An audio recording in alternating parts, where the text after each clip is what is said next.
Assalamualaikum warahmatullahi wabarakatuh. Alhamdulillah, wassalatu wassalamu ala Sayyidina Muhammad Rasulillah wa ala alihi wa sahbihi wa mawala, wa la hawla wa la quwata illa billah, amma ba'd. Yang saya hormati jamaah kajian rutin setiap hari Sabtu, bapak-bapak dan ibu-ibu yang dimuliakan oleh Allah Subhanahu wa ta'ala. Pada kesempatan kali ini kita akan melanjutkan bahasan kita, kajian tentang persoalan kematian, yang ini merupakan bagian dari iman kepada sesuatu yang bersifat gaib. Nah, pada kesempatan kali ini kita akan membahas satu isu yang penting di dalam persoalan kematian, itu adalah tentang malaikat maut. Kalau bicara tentang kematian, ada 3 hal yang perlu dipahami. Yang pertama adalah kematian itu sendiri. Yang kedua, objek kematian, yaitu manusia. Yang manusia nanti punya ruh. Ketika meninggal, ruhnya kemana? Itu perlu paham. Yang ketiga adalah tentang siapa yang mencabut ruh. Nah, 3 hal ini penting untuk kita pelajari, untuk kita pahami sebagai seorang muslim, supaya kita nanti dalam kehidupan kita enggak sembarangan hidup, enggak semaunya di dalam menjalankan kehidupan ini. Nah, pada kesempatan hari ini, kajian kematian edisi yang ketiga, kita akan membahas tentang siapa yang mencabut nyawa kita. Kalau kita bicara tentang persoalan kematian, bedakan dengan malaikat yang mencabut ruh. Itu 2 entitas yang berbeda. Kematian itu sendiri adalah sesuatu yang lain. Yang mencabut yang mempunyai otoritas untuk mencabut kematian itu adalah sesuatu yang lain. Jadi jangan disamakan ya. Kematian dengan malaikat Israel itu enggak sama. Kematian itu adalah makhluk, sama dengan kehidupan. Kenapa kita mengatakan kematian itu adalah makhluk? Karena Allah yang menginformasikan kepada kita. Di mana informasi itu kita peroleh? Coba buka surat Al-Muluk. Surat Al-Muluk itu surat Tabarak. Itu ada ungkapan informasi dari Allah. Coba dibuka Bu, surat Tabarak Al-Muluk. Nah, di dalam surat Al-Muluk itu, ini ibu-ibu hafal nggak surat Al-Muluk? Hafal nggak? Hafal? Tabarak. Hafal? Bapak-bapak hafal? Coba dibaca tuh ayat 1 dan 2.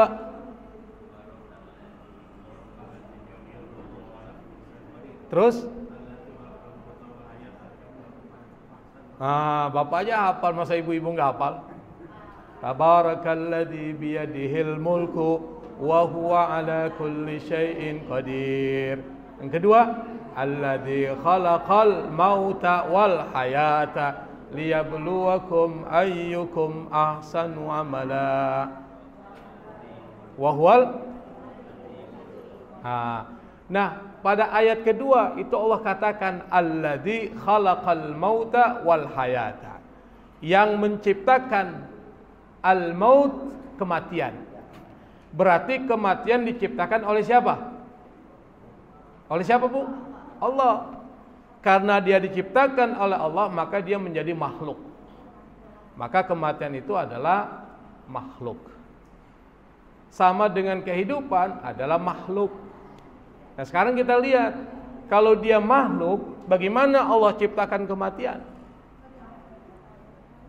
Ada satu riwayat, pada saat ketika Allah menciptakan makhluknya yang bernama kematian itu, para malaikat disuruh minggir. Ini riwayat nih. Karena informasi terkait dengan persoalan yang gaib itu informasinya harus dari wahyu. Kalau enggak Al-Quran, ya hadis-hadis informasi dari Rasulullah SAW. Cuma hadis-hadis biasanya ada yang sahih, ada yang dhaif. Tetapi informasi ini kita harus bersifat kritis juga, jadi harus dicek ulang nanti informasi ini.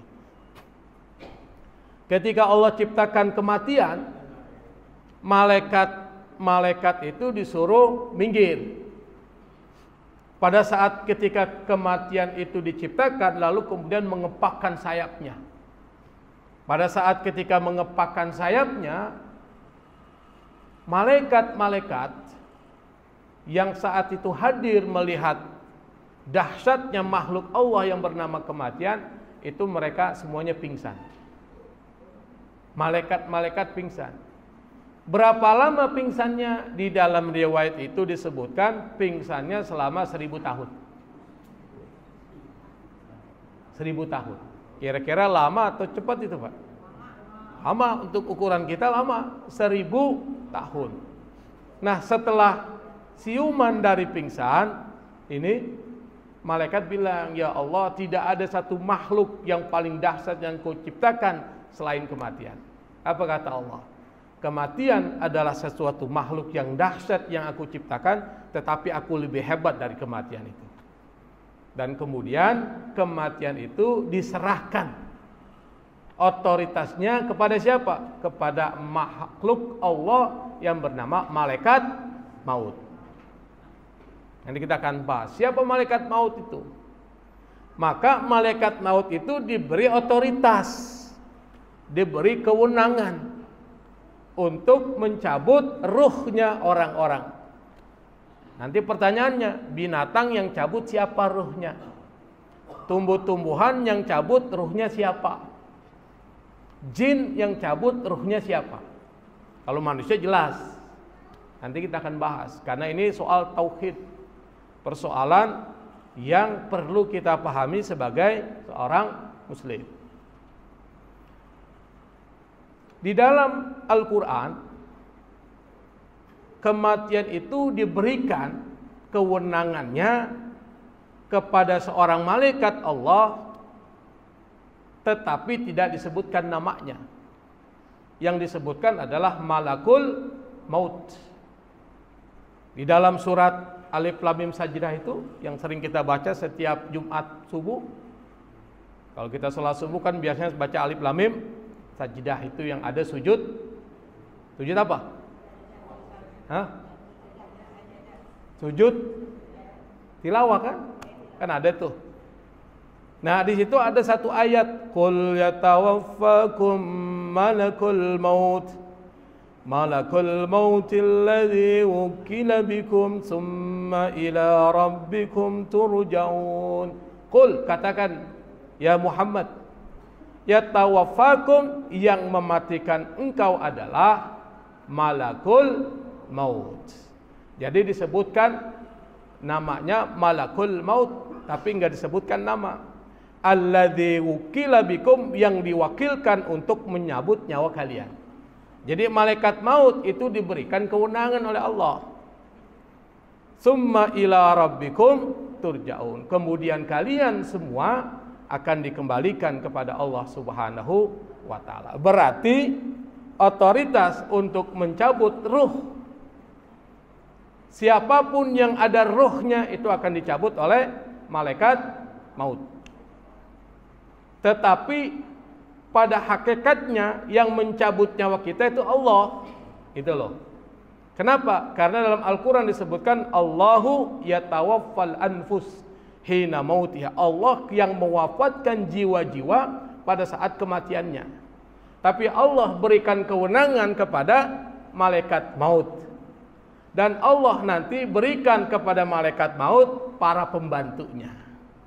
Makanya yang mencabut nyawa itu otoritasnya kepada malaikat maut, tapi nanti dibantu oleh para malaikat-malaikat pembantu. Maka disebut dengan malaikah nanti. Siapa dia? Di dalam literatur itu disebutkan namanya Israel. Azrail, ada yang sebut, ada bilang Azril, ada yang bilang Azrail. Kita menyebutnya Israel. Menurut Profesor Quraish Shihab ini, nama ini enggak ada dalam Al-Quran. Bahkan di dalam hadis-hadis yang sahih enggak disebutkan. Tetapi nama ini diambil para ulama kemudian dinisbatkan di dalam kitab-kitabnya. Seperti siapa? Misalnya Syekh Nawawi Al-Bantani. Dalam kitab Nurul Dzalam itu disebutkan ada 4 malaikat yang berpengaruh. Jibril, Mikail, Israfil, Israil. Itu disebut dengan Al-Mutasarrifun. Mereka inilah yang melaksanakan kegiatan rutin. Israel, kemudian Israfil. Israfil ini malaikat apa ini? Hah? Meniup sangkakala. Apa? Sangkakala. Sangkakala apa sih? Trompet. Bilang aja niup trompet aja lah. Kemudian siapa lagi? Mikail dan Jibril. Jadi kalau dibalik ya Jibril, Mikail, Israfil, Israel. Nah, nama Israel itu diambil dari bahasa Ibrani. Bahasa Ibrani itu adalah bahasanya orang-orang Yahudi. Dan ini populer di dalam literatur Kristiani dan literatur Islam. Bisa dipahami ya. Jadi Israel itu nama itu enggak disebutkan dalam Quran. Tidak juga disebutkan di dalam hadis yang sahih. Bisa dipahami, Bu? Bisa. Karena ini penting, pemahaman ini penting. Oke, kita lanjutkan. Jadi kematian dan Israel adalah satu entitas yang berbeda. Nah, sekarang seperti apa rupa dan wajah dari Israel? Ibu mau ketemu enggak? Kalau belum mau, kapan maunya? Tinggal bilang sama saya, nanti saya lapor ke malaikat Israel. Ibu, jangan saya dulu. Kalau saya dulu nanti yang ngajar siapa? Hah? Baik lagi ya. Siapa yang mau duluan? Nggak ada yang mau. Nah, wajah Israel itu secara umum ini informasinya dari riwayat, nggak bisa ngarang. Kenapa? Karena ini sesuatu yang metafisik, sesuatu yang tidak terlihat. Maka informasinya nggak boleh pakai akal, nggak boleh pakai asumsi, tapi harus berbasis pada informasi dari Allah dan informasi dari Rasulullah SAW. Soal nanti informasinya lemah atau tidak lemah itu urusan persoalan status dan kualitas hadis. Wajah Israel itu di dalam riwayat disebutkan wajahnya ada 4. Ibu wajahnya ada berapa? 1. Untung ada 1. Kalau wajah 4 bingung kita mulai dari mana ini. 1 wajah ada di muka. Diingat ini, nanti kalau ketemu ada yang wajahnya 4, Israel nih. Hati-hati nih. Yang kedua, wajahnya ada di kepala, berarti di sini nih. Di atas. Ada di punggung. Ada di telapak kaki. Berarti ada berapa itu? Ada 4. Kalau yang dicabutnya itu adalah ruhnya para nabi, maka malaikat Israel itu mengambil nyawanya dengan menggunakan wajah kepalanya. Wajah kepala. Berarti dari sini. Kalau yang dicabut nyawanya para ibu-ibu dan bapak-bapak ini, orang-orang beriman, maka menggunakan wajah mukanya. Jadi nanti didatang itu dengan wajah yang ada di mukanya.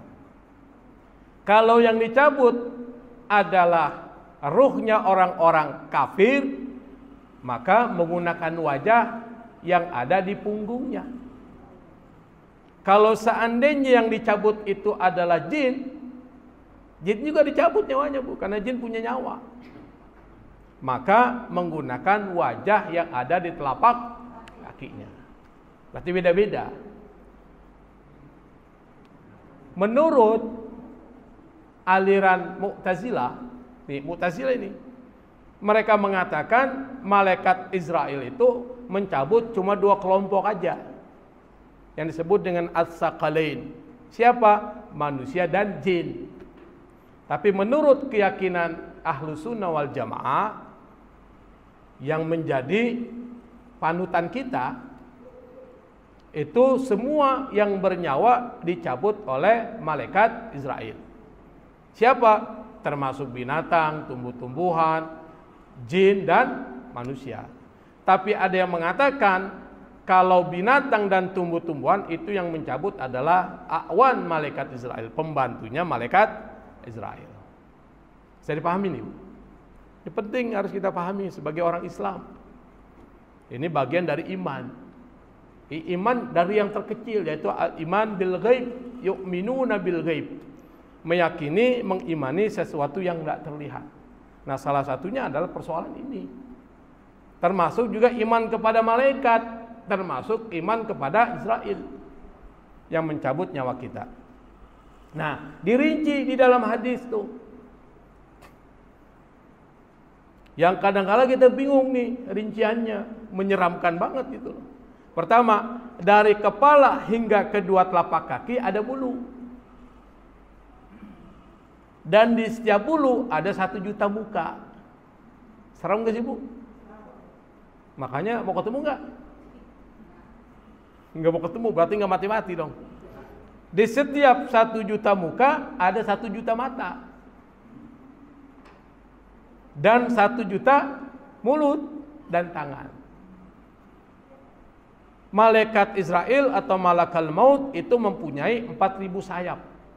Karena malaikat itu bersayap. Ada yang sayapnya 2, berarti malaikatnya masih malaikat tingkat bawah. Ada yang 3 masih bawah tuh. Kalau malaikat Jibril itu ribuan sayapnya. Malaikat Israel ribuan. 4.000 sayap, berarti malaikat khusus. Kalau malaikat-malaikat yang 2, 3, 4 itu biasa aja. Malaikat-malaikat yang duduk di sini. Kira-kira ada malaikat nggak yang duduk sini? Ada. Ibu-ibu ini dicatat. Nanti dilaporin ke Allah. Siapa yang bilang? Nabi yang bilang. Majtama'a qaumun fi baitin min buyutillah yatluna kitaballah wa yatadarasuna bainahum illa nazalat alaihimus sakinah au hafathumul malaika. Yang kedua itu hafathumul malaika. Kalau seorang berkumpul di satu majlis, di satu rumah Allah, lalu di situ mereka belajar mengkaji ayat-ayat Allah, maka yang pertama kata Nabi, nazalat alaihimus sakinah, turun ketenangan. Makanya orang kalau ada di majlis hadir benar-benar dengerin pengajian itu tenang hatinya. Kenapa? Karena Nabi yang janjikan. Yang kedua, hafathumul malaika. Malaikat ini ada di sekitar kita, cuma kita nggak lihat. Ibu percaya nggak malaikat ada di sekitar kita? Percaya, karena informasi dari Nabi dan hadisnya sahih. Hafathumul malaika au ghasyiyatuhumur rahmah, kasih sayang Allah akan meliputi kita. Dan yang terakhir adalah zakarahumullahu fiman indah. Kata Nabi, Allah sebutkan nama-nama kita ini di hadapan makhluk-makhluk Allah yang lebih baik dari kita. Jadi disebutin, dibangga-banggain kita. Si A, si B, si C dan semuanya ini dibangga-banggain tuh. Ini informasi dari Nabi, bukan informasi dari kita. Makanya sering menghadiri majelis ilmu tuh penting. Yang pertama adalah supaya dapat kasih sayang Allah. Yang kedua, malaikat mendoakan kita. Dan seterusnya. Ada 4.000 sayap, ada 70.000 kaki. Nggak usah dibayangin lah gimana, Bu. 40.000 sayap, 4.000 sayap, 70.000 kaki. Salah satu kakinya ada di langit ke-7. Dan satu lagi di jembatan yang memisahkan surga dan neraka. Bisa dibayangin nggak? Nggak bisa dibayangin itu. Setiap mulutnya ada 1 juta lidah. Dan setiap lidah boleh berbicara 1 juta bahasa. Jika seluruh air di lautan dan sungai di dunia disiramkan di atas kepalanya, maka tidak ada 1 titik pun air akan jatuh melimpah. Artinya apa? Saking besarnya itu makhluk Allah itu. Saking besarnya. Tetapi malaikat maut ini ketika datang mencabut nyawa kita, itu berbeda-beda bentuknya. Kalau yang dicabut ruhnya orang beriman, beda lagi mukanya. Kalau yang dicabut ruhnya orang-orang kafir, beda lagi mukanya. Nanti kita akan ceritakan cerita tentang Nabi Ibrahim yang bertanya kepada malaikat maut pada saat ketika malaikat maut itu mencabut ruhnya orang beriman. Ada satu riwayat dari Ibnu Abbas radhiyallahu anhu, Nabi Ibrahim itu sangat ingin melihat rupa malaikat maut saat mencabut nyawanya orang beriman. Maka malaikat maut pun meminta Nabi Ibrahim berpaling darinya. Ketika Nabi Ibrahim kembali melihat ke arah malaikat maut, ia terpesona melihat malaikat maut dengan wujud yang sangat indah. Wujud yang sangat enak dilihat mata. Apa? Wujudnya seperti lelaki muda yang tampan, mengenakan pakaian yang sangat indah dan memiliki wangi yang sangat harum, serta wajahnya berseri-seri. Dan ini di dalam kitab Tazkiratul Qurtubi dijelaskan itu. Kitab Tazkiratul Qurtubi ini kitab yang biasa bicara tentang persoalan kematian, yang banyak dipakai para ustadz-ustadz tuh di YouTube atau di tempat-tempat lain. Kalau berceramah tentang kematian, biasanya rujukannya itu kitab Tazkiratul Qurtubi. Jadi kalau dia menghadap ke orang beriman kayak kita, itu wajahnya indah. Jadi ibu nggak usah khawatir, nggak usah khawatir. Nanti kalau didatangi malaikat maut itu nggak akan ada rasa takut. Kenapa? Karena dia mempunyai penampilan yang indah dipandang mata. Nanti kita akan bahas tentang sakaratul maut. Ini baru malaikat maut. Sakaratul maut gimana sih? Rasanya seperti apa? Nanti kita akan bahas. Bagaimana kalau seandainya melihat atau mencabut ruhnya orang kafir? Seperti apa malaikat maut itu? Maka saya kasih gambarnya, gambar serem itu di belakangku. Gambarnya serem gitu. Kalau yang pertama gambarnya cakep nggak tuh? Cakep nggak? Cakep. Yang kedua serem. Biar ibu pulang tidur nginget terus nih. Kata Nabi Ibrahim, coba kau perlihatkan kepada saya gimana rupamu pada saat mencabut ruhnya orang kafir. Apa kata malaikat Israel, malaikat maut? Kamu nggak akan sanggup melihat saya. Kata malaikat Israel, malaikat maut kepada Nabi Ibrahim. Tapi Nabi Ibrahim tetap bersikeras mau lihat. Ini Nabi lu bu, bukan kita.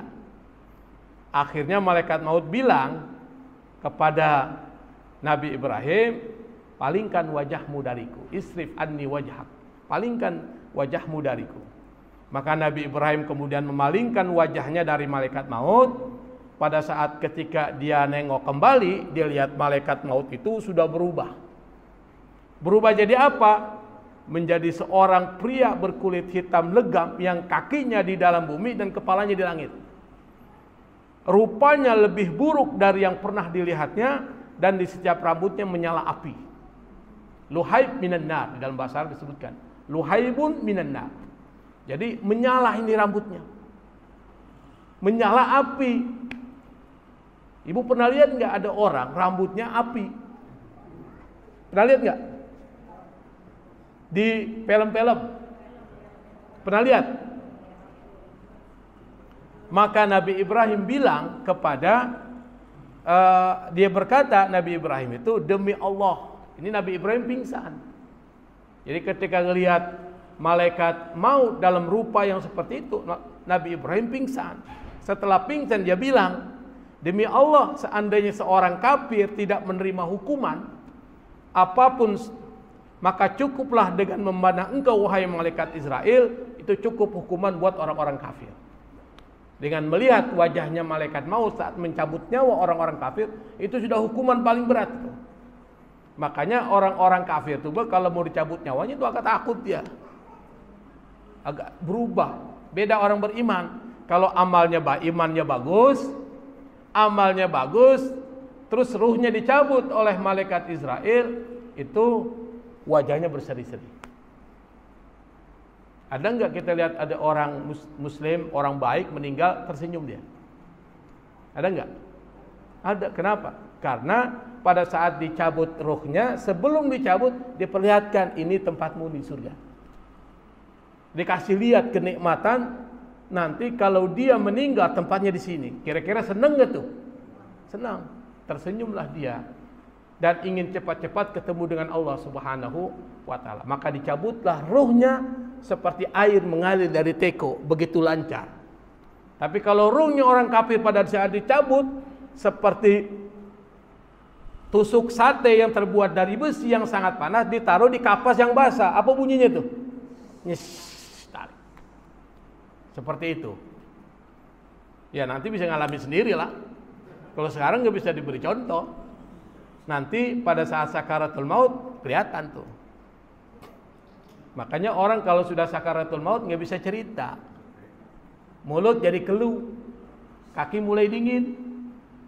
Nanti kita cerita gimana mencabutnya malaikat maut kepada kita. Nanti kita akan cerita. Dan informasi ini bukan informasi dari saya ngarang ya.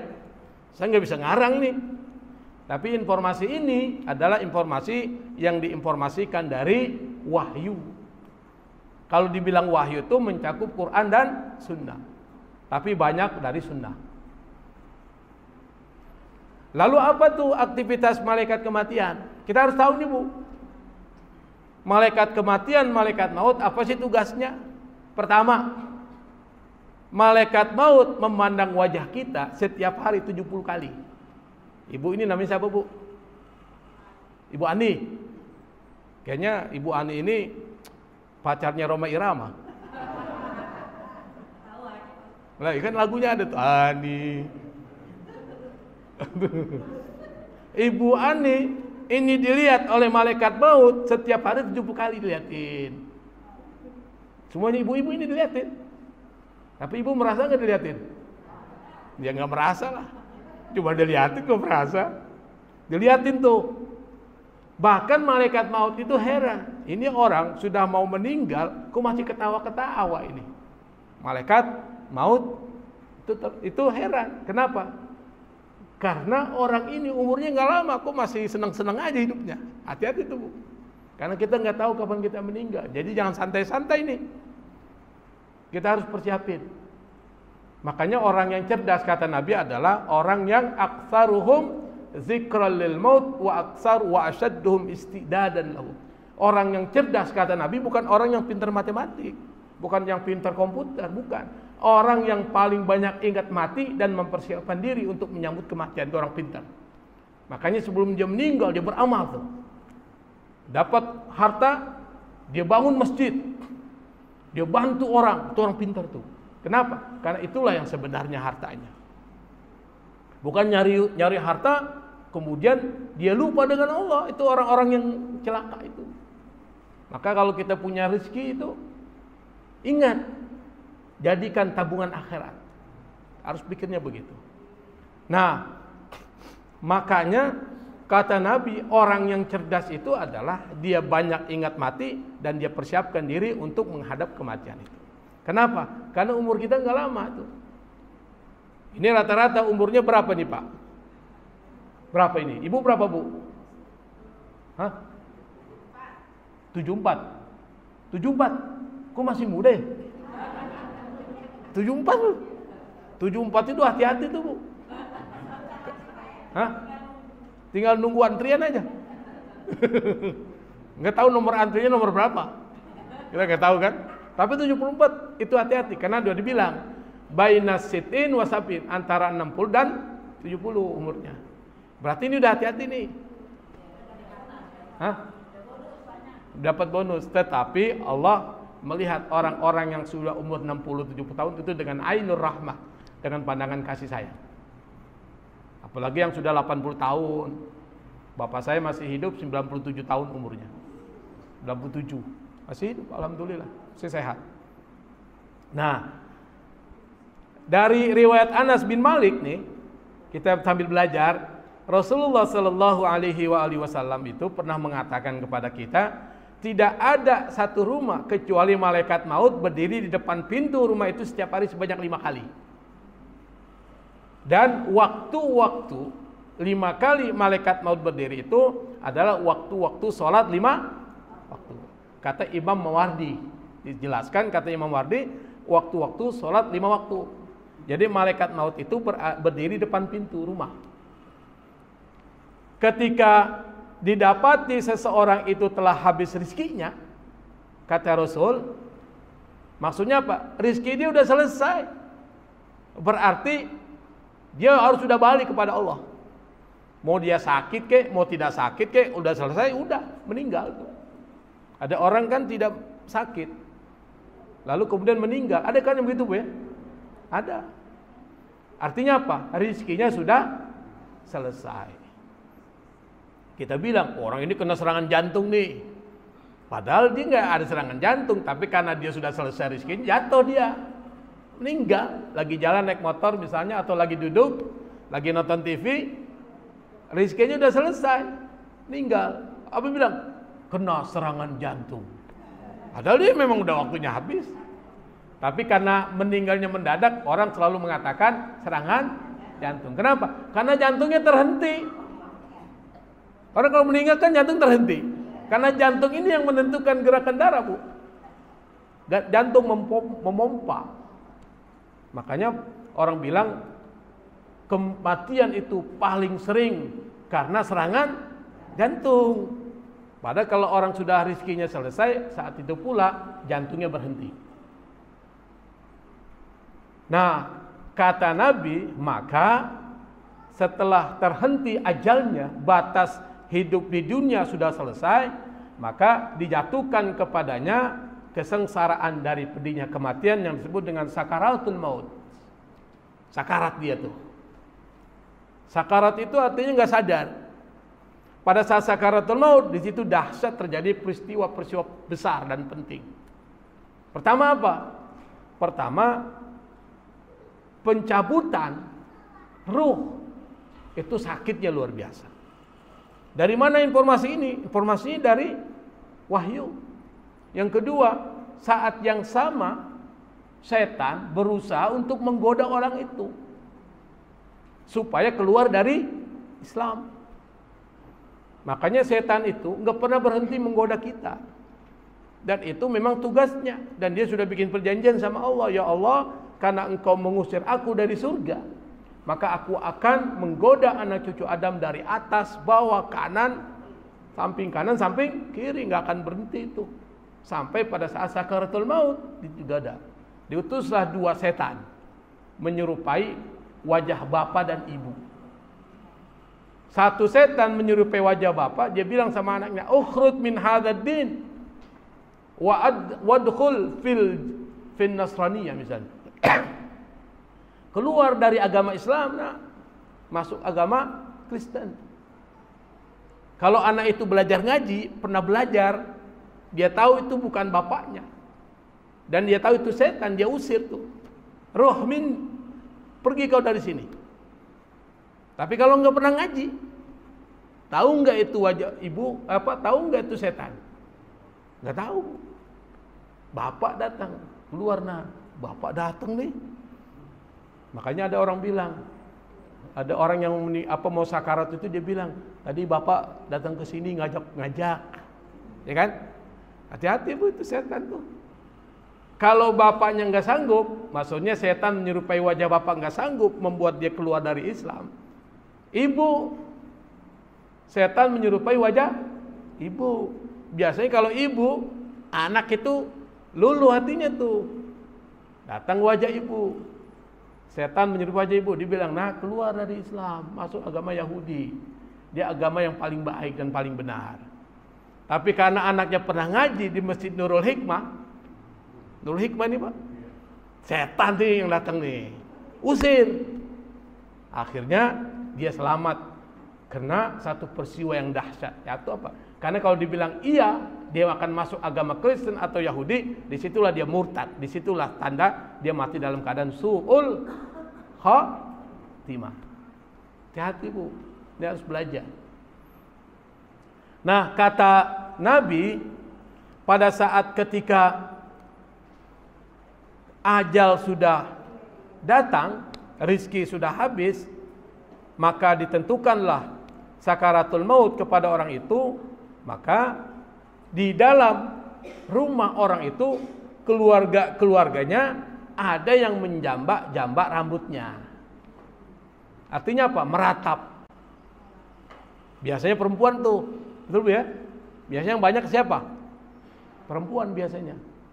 Maka disebut merambak jambak rambut, menampar-nampar wajah. Maksudnya apa? Meratap, bersedih. Kemudian menjerit-jerit. Malaikat maut berkata, celakalah kalian. Kenapa kalian berkeluh kesah? Aku tidak mengurangi sedikit pun umur dan rezeki kalian, dan aku pun tidak mencabut nyawa kalian, kecuali Allah memerintahkan aku untuk mencabut nyawa itu. Aku akan datang kepada kalian semua, kata malaikat maut, hingga tidak ada satupun orang yang tersisa.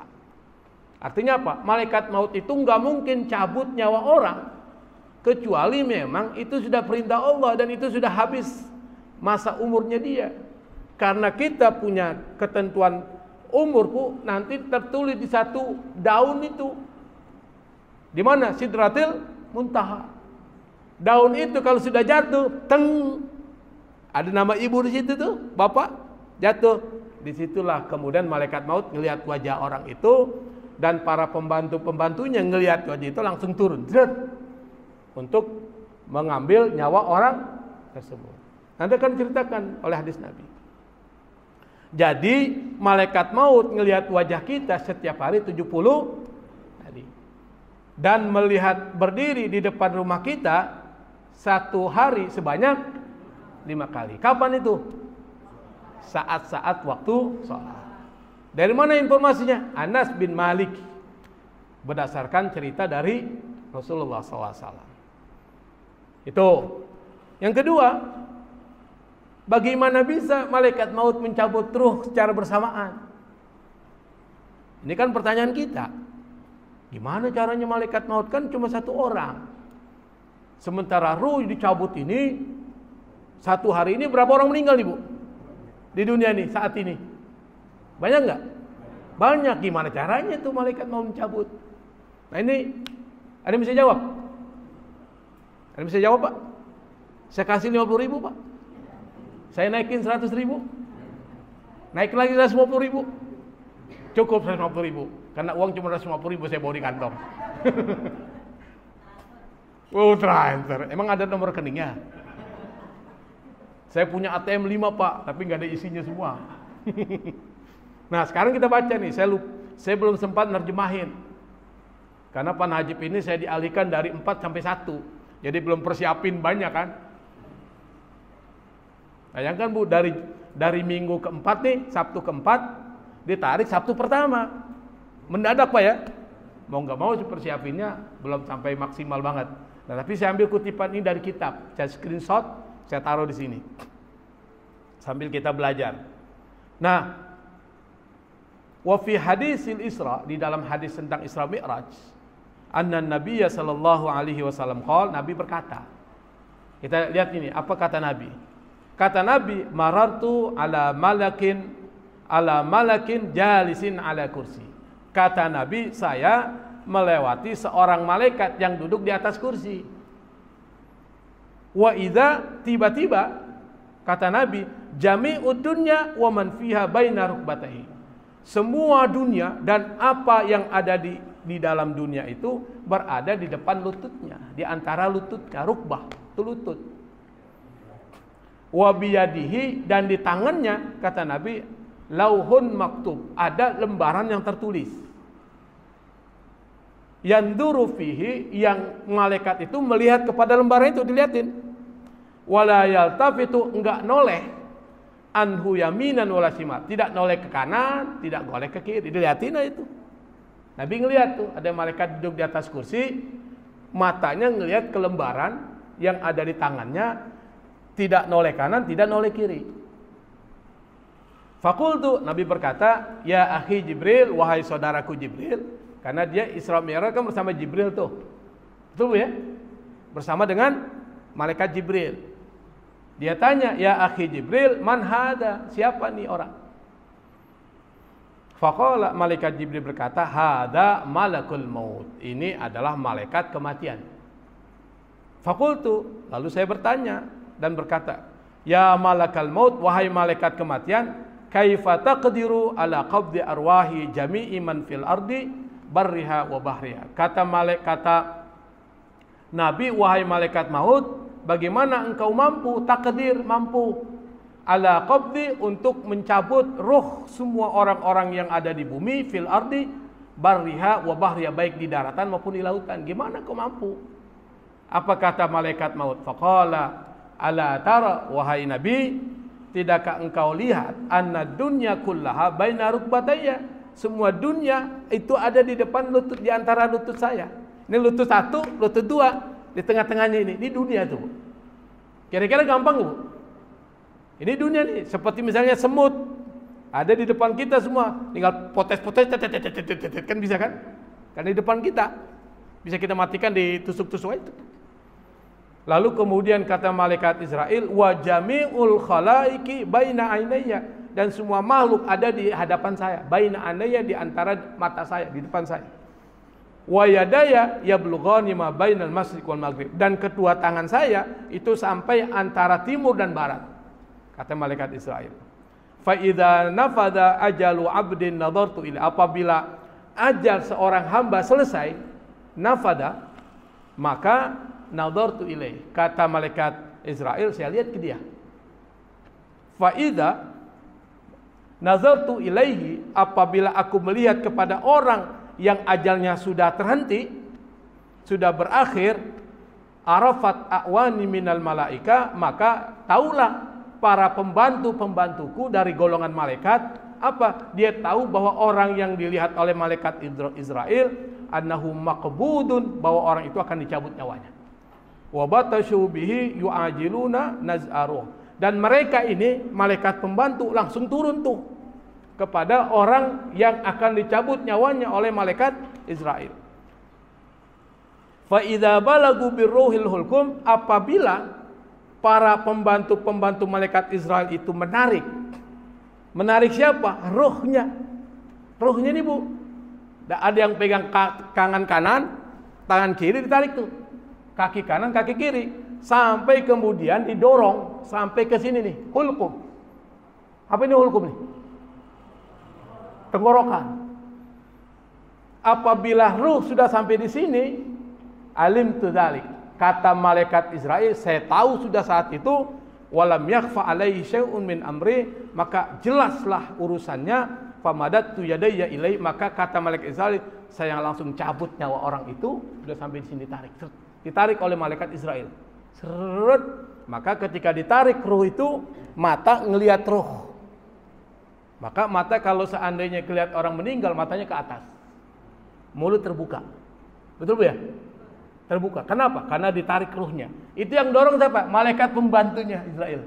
Didorong tuh. Seret. Maka dari kaki mulai dingin, ditarik serot. Sakit nggak? Sakit banget Bu. Anda bisa bayangkan Bu, ditarik Bu, sesuatu yang melekat ditarik. Kira-kira sakit nggak? Seperti kulit kambing ditarik tuh. Serut.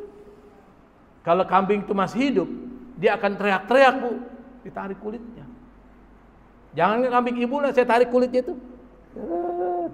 Dalam keadaan hidup, sakit nggak? Sakit. Nah itu ditarik tuh, didorong tuh. Sampai di sini, pas sudah sampai hulkum, malaikat Israel langsung cabut. Famadatu yadaya, kata saya ulurkan tangan saya, fa anzauha min jasadi, maka aku cabut dari jasadnya. Kata malaikat Israel. Maka pada saat dicabut, mulut terbuka, mata ngelihat ruhnya terbang ke atas tuh. Tuh ke atas tuh. Ruhnya kemana? Ruhnya tetap di atas. Ruh tetap di atas. Kalau ruhnya orang beriman, malaikat maut membawa malaikat rahmat. Di bawah dibungkus ruh itu, diajak jalan ke atas. Kemana? Ke satu tempat namanya Illiyin. Disitulah tempat bertemunya para ruh, orang-orang baik. Di tempat namanya Darul Bayda, tempat warna putih, disitulah para ruh bertemu. Makanya ruh itu saling bertemu nanti, saling cerita. Ruhnya siapa? Orang beriman. Kalau ruhnya orang-orang maksiat, disiksa di kubur. Nah, setelah diangkat, ini kan ada proses nih. Orang meninggal kan ada proses, Bu, ya. Di situ apa? Pertama, proses. Ada orang ngelayat. Itu ngelayat kan? Setelah selesai ada orang ngelayat itu, kemudian diapakan tuh? Dimandikan. Habis dimandikan diapain? Dikafani. Nah, pada saat ketika dia mulai dikafani, ruh dikembalikan lagi ke dalam dadanya di atas. Di atas. Nah, setelah masuk ke usungan, ruh tetap di atas sungguhan. Disitulah ruh bicara kepada keluarganya. Wahai keluargaku, diceritain ini semacam-macam. Keluarganya nggak dengar. Bagaimana mau dengar? Sampai kemudian masuk ke dalam kubur. Pada saat malaikat Munkar Nakir datang, sebelum malaikat Munkar Nakir datang, ada malaikat namanya Ruman datang dulu, beritahu persiapan. Pas datang tuh, malaikat Munkar Nakir bertanya, ini ruhnya dikembalikan lagi ke dalam jasadnya, dikubur, ditanya. Setelah itu baru tentukan, disitulah tandanya Anda celaka atau tidak celaka. Pada saat ditanya malaikat Munkar dan Nakir, kan kita pernah cerita, semua ditanya, kecuali yang tidak ditanya siapa? Masih ingat, Bu? Hah? Nabi nggak ditanya. Siapa lagi? Orang mati syahid nggak ditanya. Siapa lagi? Ya, itu mati syahid. Hah? Baru 1 bulan udah lupa. Hah? Itu orang mati syahid. Siapa lagi? Orang yang sakitnya menjelang kematiannya baca surat Kulhu. Kan pernah kita ingat, lupa kan? Kemudian orang yang setiap hari baca surat Al-Muluk dan surat Alif Lam Mim Sajdah. Makanya diajarkan Nabi setiap hari kalau malam sebelum tidur baca surat Al-Muluk atau Alif Lam Mim Sajdah. Udah lupa karena nggak dicatat sih, Ibu ya. Coba catat. Catat aja lupa, apalagi nggak dicatat. Nah, ini informasi dari hadis Nabi, bukan informasi ngarang. Oke. Yang berikutnya adalah malaikat maut itu pada saat ketika mencabut ruhnya orang-orang itu dibantu para pembantunya yang disebut dengan A'wan. A'wan itu pembantu. Ada berapa? Ada 4. Bahkan kata di dalam hadis Muslim itu 40 hari sebelum kematian seseorang mendekat itu jatuh tuh daun dari pohon di bawah singgasana surgawi atau di Sidratul Muntaha itu jatuh tuh. Malaikat Israel baca nama orang itu yang akan dicabut nyawanya. Nah, di dalam sebuah hadis disebutkan malaikat maut dibantu para pembantunya. Ini dijelaskan nih. Wa fil hadisi aidoni annahu yanzilu 'alal mayyiti arba'atun minal malaika. Turun kepada orang yang sudah jatuh daun yang di situ semua takdirnya sudah ditentukan dia meninggal saat itu, maka turun kepada orang yang akan meninggal itu ada arba'atun minal malaika. Arba'ah artinya berapa? 4 malaikat. Siapa? Malakun yajzibun nafsa min qadamihil yumna. Malaikat yang menarik ruh dari kaki kanannya. Qadam, kaki. Wa malakun yajzibuha min qadamihil yusra, dan malaikat yang menarik ruh dari kaki kiri. Wa malakun yajzibuha min yaminihi, dan malaikat yang menarik dari tangan kanan, dan malaikat yang menarik dari tangan kiri. Dan ini disebutkan di dalam kitab Ihya Ulumuddin oleh Imam Al-Ghazali. Berarti ada 4. Makanya dalam Al-Quran disebutkan itu, walau tara iz yatawaffal ladzina kafarul malaika. Ingatlah, seandainya engkau lihat, kata Allah, ketika orang-orang kafir dimatikan oleh malaikat tuh. Itu menggunakan al-malaika, bukan malakul maut, tapi malaikat-malaikat. Berarti malaikat Israel itu dibantu oleh malaikat-malaikat pembantu yang tadi saya sebutkan, ada 4. Yang satu narik kaki kanannya, ruh dari kaki kanan. Yang satu mendorong ruh dari kaki kiri, dari tangan kanan, tangan kiri sampai ke mana? Ke tenggorokan. Makanya ibu kalau lihat orang meninggal, bu, pegang kakinya. Dingin nggak? Dingin. Berjalan tuh, berjalan terus. Dia nggak bisa ngomong, bu, keluh. Ibu mau cerita apa aja dia nggak bisa. Karena sakarat tuh mabuk, dia nggak bisa dengar apapun. Ngomong nggak bisa, akal juga nggak, itu semuanya keluh. Semuanya nggak bisa bergerak sama sekali, seperti orang lumpuh. Di situ didorong tuh. Nah, pas saat didorong itu tadi keluarlah ruh. Nah, pada saat tenggorokan baru malaikat maut mengambil itu, tarik tuh. Tapi nggak bisa divideoin.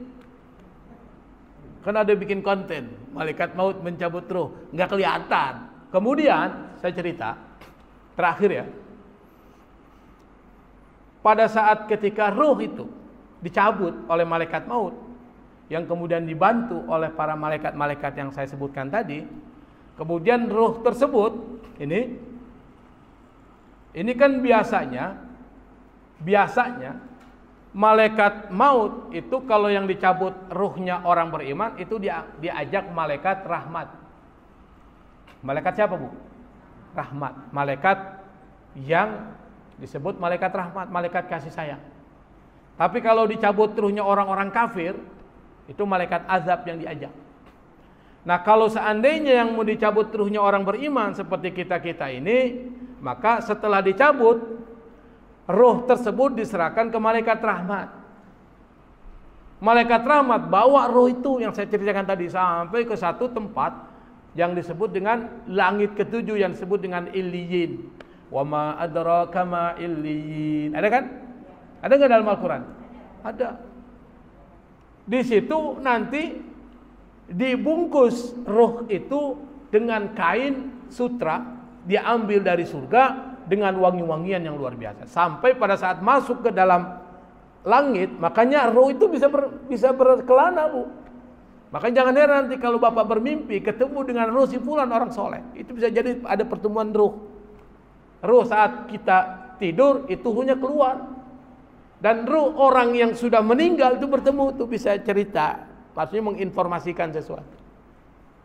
Kenapa? Karena alam ruh. Makanya dalam Al-Quran disebutkan, dan Allah tahan ruh pada saat ketika kita tidur, ruhnya naik ke atas. Nanti dia kembali lagi. Kalau ruh itu nggak kembali lagi, kita tidur, bablas kita sudah. Ngerti nggak maksudnya, bu? Berarti meninggal ada. Dia kembali lagi tuh nanti, baru kita bangun. Makanya disebut dalam Al-Quran. Cuma saya lupa ayatnya, nanti suatu-suatu kita akan bahas. Nah, orang beriman ruhnya itu dibawa oleh malaikat rahmat sampai ke atas tuh, dia ditaruh di tempat yang wangi, sampai dia di atas tadi ditempatkan di Illiyin sambil menunggu ini prosesi.